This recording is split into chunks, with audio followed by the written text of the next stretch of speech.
You go to your wife and you say, "What's shaking?" She says, "Oh, I'm just making bacon." You say, "Oh, can I have some?" She says, "Sure, it's made of your son's tum."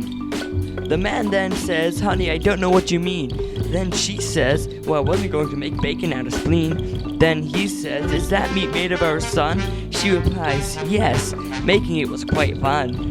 He says, "Hey, where is our daughter?" She says, "Oh, I put her to the slaughter." He asks curiously, "What about Pops?" She says, "I got an axe and made his head go drops." Then the man decides to run. His wife shoots him with a gun. But don't worry, he's not dead. She wasn't aiming for the head.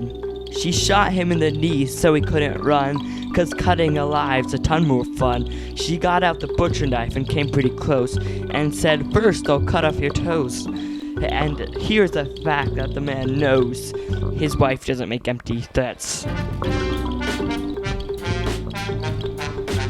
She takes a knife and starts skinning his belly. She puts it in the freezer next to her fat jelly. She realizes he's screaming quite loud, and then she feels quite proud. But now she knows she needs to muffle this jock, so down his throat is shoved a sock. She takes the meat masher and goes for the thigh, and then she takes a spoon and takes out his eye.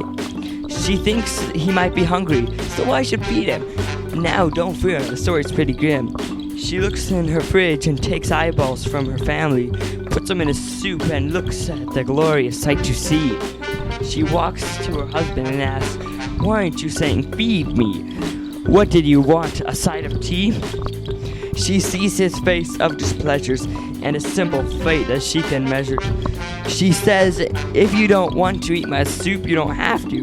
Then right on his face pours the stew. She decides he no longer needs to live, and for a treat to herself she'll give. She grabs a different knife and stabs him in the chest.